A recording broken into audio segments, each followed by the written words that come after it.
Assalamualaikum warahmatullahi wabarakatuh.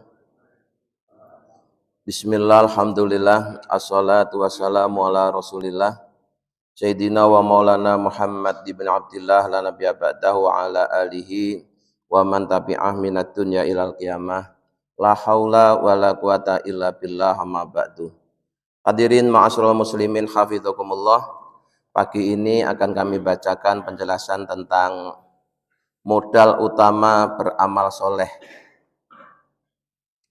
Sebagaimana orang berusaha atau berdagang perlu modal, maka orang yang punya keinginan beramal soleh itu juga harus ada modal. Nah, modal yang paling utama adalah kesempatan atau waktu atau umur. Artinya, walaupun orang itu punya keinginan kuat untuk beramal soleh, tapi kalau sudah tidak ada waktu, sudah tidak ada kesempatan, ya mereka tidak akan bisa beramal soleh. Itulah mengapa dalam Al-Quran semua waktu itu oleh Allah dijadikan sumpah. Yang paling populer wal asri demi waktu asar, wal laili demi waktu malam, wal fajri demi waktu fajar, wad duha demi waktu duha, wan nahari demi waktu siang. Semuanya Allah jadikan sumpah. Ini untuk mengingatkan kepada kita bahwa waktu, kesempatan, umur itu merupakan modal utama untuk beramal soleh. Jika waktu itu disia-siakan, maka kita akan termasuk orang yang rugi. Karena waktu yang berlalu tidak akan kembali. Sementara waktu yang akan datang, belum tentu kita akan sampai ke sana. Jadi waktu yang kita miliki ya yang saat ini sedang kita alami. Wa innama ra'su malika, dan sesungguhnya modal hartamu, alladzi yumkinuka, yang memungkinkanmu antastaria untuk membeli bihi dengan modal tadi, membeli minallahi dari Allah, membeli sa'adatal abadi, yaitu kebahagiaan yang abadi. Hadzal umru, yaitu umur ini. Jadi ingatlah, sesungguhnya modal hartamu, yang dengan modal harta itu kamu bisa membeli kemuliaan yang abadi dari Allah, yaitu umur.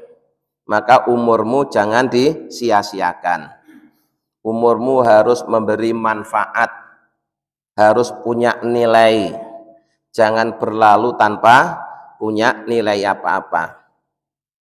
Fa'iyaka, maka jagalah olehmu antun fikon, untuk menginfakkan auqotahu, waktu-waktumu, ya, atau waktu-waktu seseorang, wa ayyamahu, dan hari-hari yang dimiliki oleh seseorang, wa sa'atihi, dan jam-jam yang dimiliki oleh seseorang, wa anfasahu, dan nafas-nafas yang dimiliki oleh seseorang.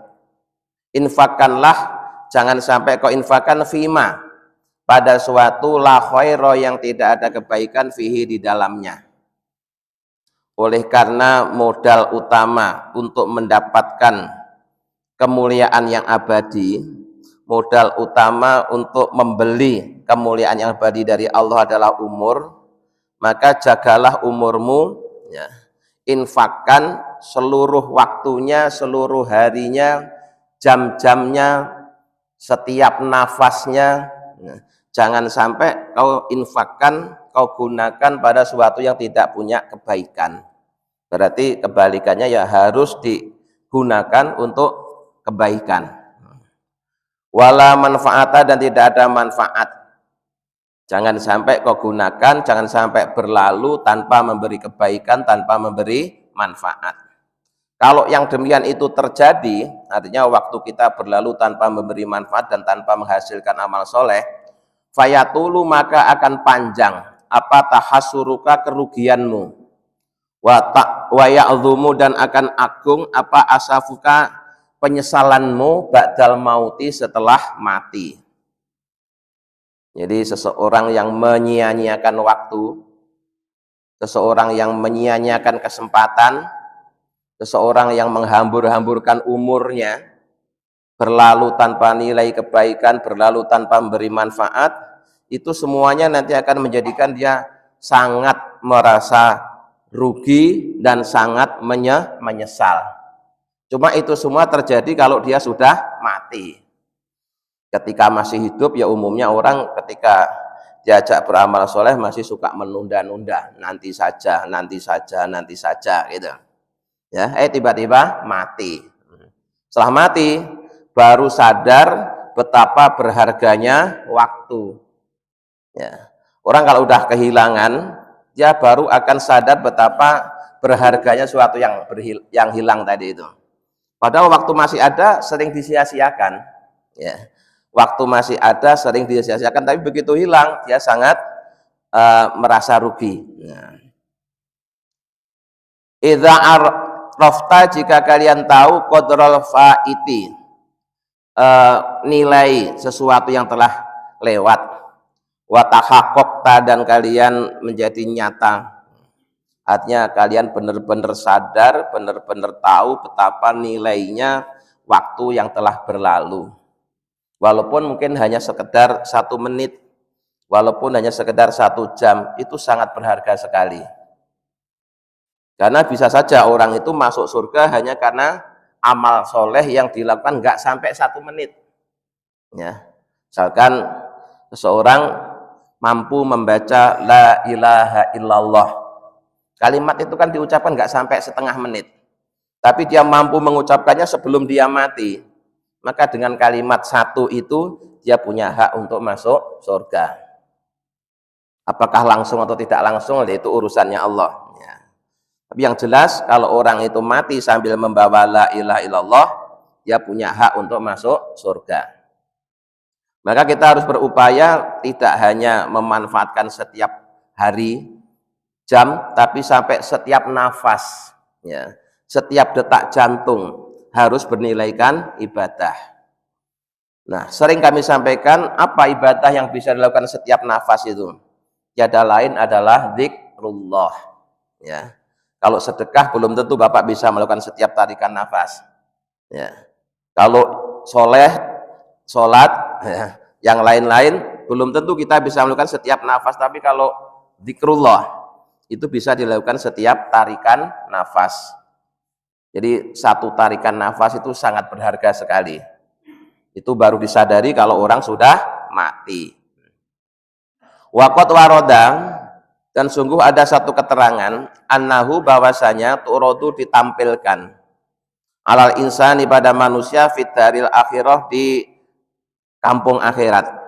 Ada satu keterangan bahwa nanti itu di akhirat seseorang akan ditunjukkan kepadanya sa'atu ayyamihi walayalihi, yaitu jam-jam yang telah dia lalui dalam sehari semalam. Ya. Fi hayatil khazaini, dalam bentuk tempat-tempat untuk menyimpan. Ada yang memaknai lemari, ada yang memaknai kamar. Jadi khazain itu jamaknya khazanah, ya. Kita sering mendengar kalimat khazanah itu artinya simpanan. Kalau khazain itu sesuatu yang disimpan. Nah, umumnya sesuatu itu disimpan di kotak atau di kamar. Nanti di akhirat itu setiap orang akan ditunjukkan jam-jam yang telah dia lalui dalam sehari semalam dalam bentuk beberapa tempat. Bisa jadi dalam bentuk beberapa ruangan. Kullu yaumin wa lailatin arba'un wa isruna khazanatan. Setiap sehari semalam itu ada 24 tempat. Ya, ini ngitungnya setiap jam. Karena sehari semalam itu 24 jam, maka nanti di akhirat seseorang kan ditunjukkan, ya, bahwa dalam sehari semalam itu ada 24 kotak atau 24 kamar yang isinya tergantung orangnya tadi diisi apa, gitu. Bi'adati sa'atihima, dengan menghitung jam-jam yang ada dalam sehari semalam, yaitu 24 jam. Fayara sa'atal allati amila fiha bi taatillah khazanatan mamlu'atan nurun. Maka ketika seseorang itu menggunakan 1 jam untuk taat kepada Allah, maka dia nanti yang dia saksikan bahwa ada satu tempat yang penuh dengan cahaya. Jadi mungkin satu kamar itu terang benderang, penuh dengan cahaya. Itu gambaran bahwa dulu di dunia ada 1 jam yang dipakai untuk taat kepada Allah. Wallati amila fiha bimaksiatillah mamlu'atan dzulmatan. Sementara ada satu ruangan atau ada satu kotak besar yang di situ gelap gulita. Nah, yang gelap gulita itu apa? Yaitu 1 jam yang dipakai untuk berbuat maksiat. Dan ini tinggal dihitung nanti. Ya. 24 jam itu yang ada cahayanya dengan yang gelap lebih banyak yang mana? Hitung-hitungnya di situ. Ya. Wallati lam ya'mal fiha bi ta'atin wala masyiatin tajiduha farighatan la syai'a fiha. Kemudian waktu atau jam yang dia tidak melakukan taat dan juga tidak melakukan maksiat, maka tempat atau lemari yang dia dapati adalah kosong. Tidak ada cahayanya, tapi juga tidak ada kegelapan. Jadi kosong.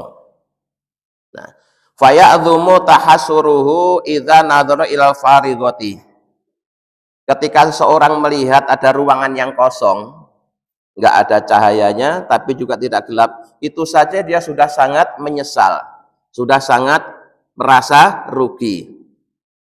Lalu dia berandai-andai seandainya ya, ruangan ini berisi cahaya, tentu aku sangat beruntung. Sayangnya kosong. Padahal itu yang dilihat adalah yang tidak ada cahayanya, juga tidak ada kegelapannya, hanya sekedar kosong. Nah, ay alla yakuna fi amila fiha bi taatillah fayajiduha mamlu'atan nuron.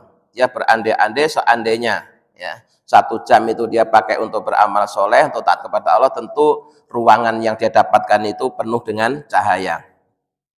Wa amalati yajiduha mamlu'atan dzulmatan falau qudiya alaihi ayyamu ta'itan nadhar ilaiha minal asafi wal khasrati lamata.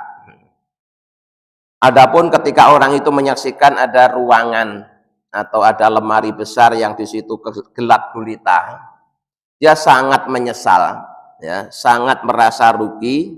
Bahkan seandainya orang itu bisa mati lagi, saking menyesal itu dia akan mati lagi. Ya. Ghaira annahu la mauta fil akhirah. Cuma di akhirat itu kan nanti orang sudah tidak mati lagi. Ya. Untuk menggambarkan betapa orang itu menyesal ketika menyaksikan 1 jam berlalu isinya maksiat. Itu saking menyesalnya itu seandainya ya, orang itu bisa mati lagi, dia akan mati. Tapi karena di akhirat sudah tidak akan mati, ya dia hanya sekedar menyesali diri. Nah, informasi yang seperti ini sudah kita dapatkan waktu kita masih hidup di dunia pagi ini. Maka mulai sekarang ya, jika kita tidak ingin menjadi orang yang rugi dan menyesal, mari setiap tarikan nafas, setiap jam kita isi taat kepada Allah. Caranya gampang, berulang-ulang kami sampaikan. Namanya taat itu ada 2, aktif dan pasif. Aktifnya, setiap gerak langkah kita niatkan dalam rangka melaksanakan perintahnya Allah. Makan dalam rangka melaksanakan perintah, minum melaksanakan perintah, tidur melaksanakan perintah. Semua gerak kita niatkan melaksanakan perintah. Yang pasif, ketika kita sedang tidak berbuat apa-apa, ya, niatkan dalam rangka menjauhi larangan. Sehingga walaupun kita tidak berbuat apa-apa, tetap dinilai sebagai ketaatan.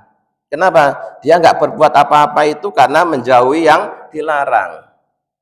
Nah, menjauhi yang dilarang itu juga bagian dari ketaat kepada Allah. Tuh Pak, kalau tahu ilmunya ternyata gampang taat kepada Allah itu ya. Ketika bergerak dalam rangka melaksanakan perintah, ketika nganggur tidak berbuat apa-apa, ya, niatkan dalam rangka menjauhi larangan.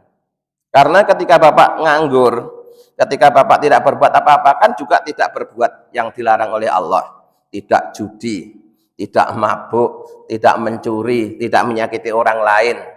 Hanya diam saja. Maka diamnya jika diniati dalam rangka menghindari perbuatan maksiat, itu juga bagian dari taat kepada Allah. Sehingga nanti bisa jadi seluruh waktu kita, seluruh jam-jam kita itu akan berisi cahaya. Ya, berisi cahaya. Yang satu cahaya isinya adalah melaksanakan perintah, yang satu cahaya isinya menjauhi larangan. Jadi aktivitas rutin itu jika diniati sesuai dengan tuntunan, semuanya akan bernilaikan ibadah. Ya, tidur niat menghindarkan perbuatan maksiat. Cara efektif untuk menghindari maksiat itu salah satunya adalah tidur. Kemudian lebih utama lagi jika diniati untuk nunggu datangnya kewajiban. Habis sholat isya, ya diniati nunggu datangnya sholat subuh. Karena sholat subuh waktunya masih lama, ditunggu sambil tidur. Nah, itu tidurnya dicatat sebagai nunggu sholat subuh. Nah, kemudian kalau ingin berkualitas lagi, setiap tarikan nafas, setiap detak jantung sertai dzikrullah. Itu kalau kita bisa ngamalkan seperti itu, nanti insya Allah 24 jam itu semuanya isinya cahaya. Walaupun tingkat terangnya beda-beda, tapi yang jelas semuanya isinya cahaya. Tidak ada yang kosong, apalagi gelap. Ya, tidak ada yang kosong, apalagi gelap. Itu cara memanfaatkan waktu. Ya. Cara memanfaatkan kesempatan agar seluruh waktu dan kesempatan yang Allah berikan kepada kita itu menjadi modal untuk beramal soleh, modal untuk menghasilkan sesuatu yang baik dan bermanfaat, sehingga kita di akhirat tidak termasuk orang yang rugi. Fal amilu, maka orang yang beramal bi taatillah, dengan taat kepada Allah, yakunu fiha farihan muktabapun, dia akan mendapatkan kegembiraan yang luar biasa, alat dawami, untuk selama-lamanya.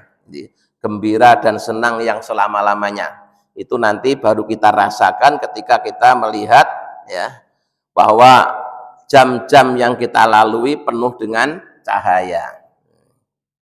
Yazitu farahuhu waqtibatuhu ala mamaril ayyam, yang kegembiraan itu selalu bertambah sesuai dengan berlalunya hari-hari yang pernah dia lewati. Jadi semakin banyak hari yang dilalui, tentunya juga semakin banyak amal soleh yang dia dapatkan. Walaupun nanti, ya, nanti puncaknya kita tetap tidak boleh bersandar pada amal. Jadi kajian tasawuf itu di satu sisi kita didorong untuk banyak beramal, ya, tetapi di sisi lain kita tetap bersandarnya kepada Allah. Tidak boleh bersandar pada amal. Karena seberapapun banyaknya amal kita, ya, dibandingkan nikmatnya Allah tidak ada apa-apanya. Wong kita bisa beramal itu juga karena pertolongan Allah. Maka kita harus selalu bersandarnya kepada Allah. Orang yang bersandar pada amal itu nanti kalau suatu saat dia tidak bisa beramal, dia akan merasa jauh dari Allah. Bahkan kadang-kadang bisa menjadikan dia putus asa. Jadi secara syariat kita banyak beramal, tapi hakikatnya kita tidak bersandar pada amal soleh kita. Kita bersandarnya tetap kepada Allah yang nyuruh kita untuk beramal. Nah, jadi lengkap, ya, pemahaman syariatnya benar, hakikatnya juga benar, ya. Itu dibuktikan dengan lahiriahnya rajin beramal soleh, tapi hatinya tetap bersandar kepada Allah, tidak bersandar pada amalnya. Nah, tapi yang jelas seseorang yang tidak menggunakan hari-hari, waktu-waktu, jam-jam yang telah Allah berikan kepadanya dengan amal soleh, dia akan sangat menyesal, ya. Sangat menyesal. Maka mari, ya, setiap detik, setiap tarikan nafas, setiap jam, setiap hari kita upayakan berisi amal soleh, baik dalam bentuk melaksanakan perintah maupun dalam bentuk menjauhi larangan. Wal amilu, dan orang yang beramal berbuat bimaksiatillah dengan maksiat kepada Allah, tarhun akan susah, mahmumun yang sangat menyedihkan, la yazalu yang tidak akan hilang, yang tidak akan berhenti, yazdadu bertambah-tambah apa tarahuhu kesedihannya, wa ghammuhu dan kesusahannya, ila ghairi nihayatin sampai pada sesuatu yang tidak ada batasnya. Jadi orang yang berbuat maksiat itu di akhirat nanti akan benar-benar menyesal, merasa rugi, ya. Dan penyesalannya setelah merasa rugi ini terus bertambah-tambah sesuai dengan hari-hari yang pernah dia lalui untuk berbuat maksiat. Sayang ya, 1 minggu dihabiskan untuk berbuat maksiat. Itu yang cuma 1 minggu. Ternyata sayang ya, 1 bulan habis untuk berbuat maksiat. Sayang ya, 1 tahun hanya berbuat maksiat. 10 tahun hanya untuk berbuat maksiat. Begitu. Semakin lama saya semakin menyesal, semakin merugi. Ya. Semakin bersedih. Maka dari itu fakhtar. Ya. Silahkan kalian untuk memilih linafsika untuk dirimu sendiri. Ya. Apakah kau memilih mengisi jam-jammu, hari-harimu untuk taat kepada Allah, atau kau isi dengan bermaksiat kepada Allah? Itu nanti yang untung, apa yang rugi adalah kalian sendiri. Ya, kalian sendiri. Tugas ulama, tugas para rasul, tugas para nabi hanya sekedar mengingatkan. Ya, sekedar mengingatkan. Tapi untuk mengambil keputusan diserahkan kepada masing-masing pribadi orang. Terserah kamu mau rugi atau mau untung, yang jelas jalannya, caranya sudah aku tunjukkan, gitu. Ya. Rahimakallah, semoga Allah merahmatimu. Madum tafil dari ikhtiar, selama kalian masih hidup di dunia ini. Nah, dunia ini adalah tempat untuk ikhtiar, tempat untuk bercocok tanam yang nanti hasilnya, panennya di akhirat. Dan seorang akan panen sesuai dengan apa yang dia tanam. Ya. Sama-sama menanam padi, bisa jadi nanti hasilnya juga beda-beda. Ya. Sesuai dengan yang dia tanam itu banyaknya seberapa. Jadi kalau nanamnya cuma sebentar, sedikit, ya panennya nggak sebanyak yang mereka nanamnya sudah lama. Maka dikatakan khairun nas man tola umruhu wa hasuna amaluhu. Sebaik-baik manusia atau tuba liman tola umruhu wa hasuna amaluhu. Sungguh beruntung orang yang panjang umurnya dan baik amal solehnya, amal perbuatannya.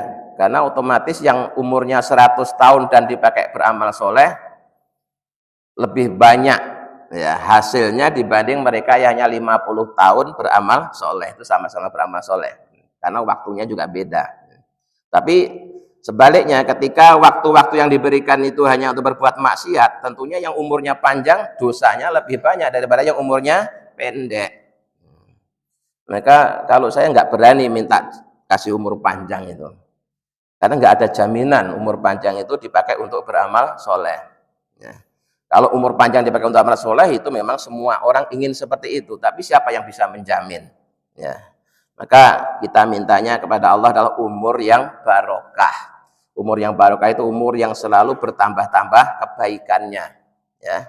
Bertambah-tambah kebaikannya seperti padi. Ya, padi itu semakin tua semakin merunduk karena semakin berisi.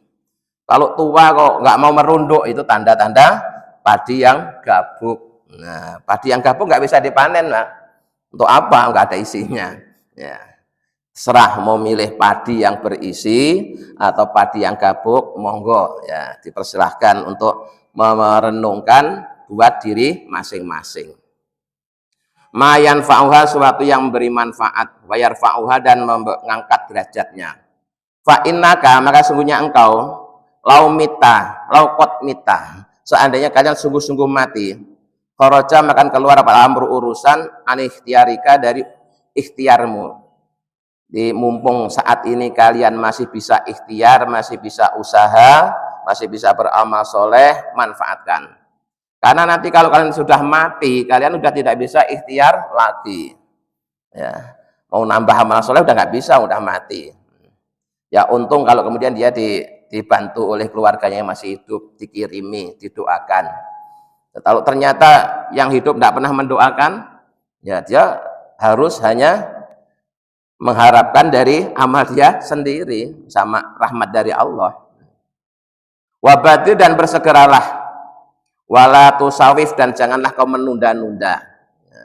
Penyakit kita ini suka menunda-nunda. Setiap diajak berbuat baik, jawabannya nanti saja, nanti saja, nanti saja gitu. Sampai kemudian belum terlaksana sudah keburu mati. Fa inna taswifa, maka sungguhnya menunda amal soleh itu sarun, merupakan keburukan. Ya. Wal insanu, dan manusia mu'radun, akan ingatkan ya, li afatin, pada bencana-bencana, wasawagilin, dan kesibukan-kesibukan, kasirotin, yang banyak. Maka kemudian Rasulullah mengingatkan, igtanim khomsan qabla khomsin ya.